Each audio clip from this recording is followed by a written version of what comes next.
ভারতের কূটনৈতিক চাপের মুখে বাংলার বিএসএফ জওয়ানকে ছাড়তে বাধ্য হল পাকিস্তান। অবশেষে দেশে ফিরলেন বিএসএফ জওয়ান পুনম কুমার সাউ।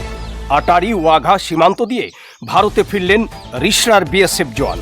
22 দিন পর পাকিস্তান থেকে মুক্তি পেলেন রিসরার জওয়ান। সকাল 10:30 নাগাদ আটারি ওয়াঘা সীমান্ত দিয়ে ভারতে ফিরলেন পিকে সাউ। পাঞ্জাবের ফিরোজপুরে ভুল করে সীমান্তের উপারে চলে গিয়েছিলেন পিকে সাউ। 22 দিন পাকিস্তানে বন্দী থাকার পর অবশেষে ভারতে ফিরলেন বাংলার বিএসএফ জওয়ান। দেখুন পুরো ভিডিওটি।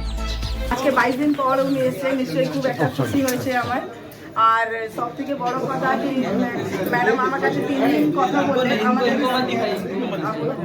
3 দিন ম্যাডাম আমার সাথে কথা বললেন। আর দেখি 4th দিনে ম্যাডাম মানে আমার সামনে আমার হাজবেন্ডকে নিয়ে এসেছেন। তো নিশ্চয়ই সবারই সাপোর্ট ছিল, আমাদের চেয়ারম্যান স্যার যারা আছেন, তারপরে কল্যাণ স্যার আছেন।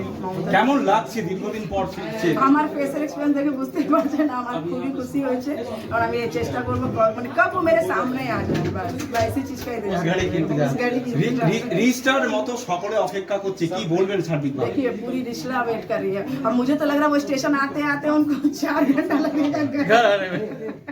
আপনার সাথে কথা বলেছেন, কি বলবেন? আজকে কথা হচ্ছে हाँ, आज सुबह से मैडम ने मुझे 4-5 बार फोन किया है।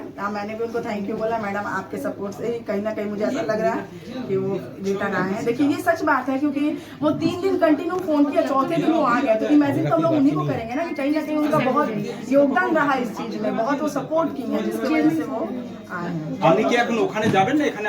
না ওনারা বলেছেন কি ডাকবেন, যদি ডাকেন তাহলে নিশ্চয়ই যাবো।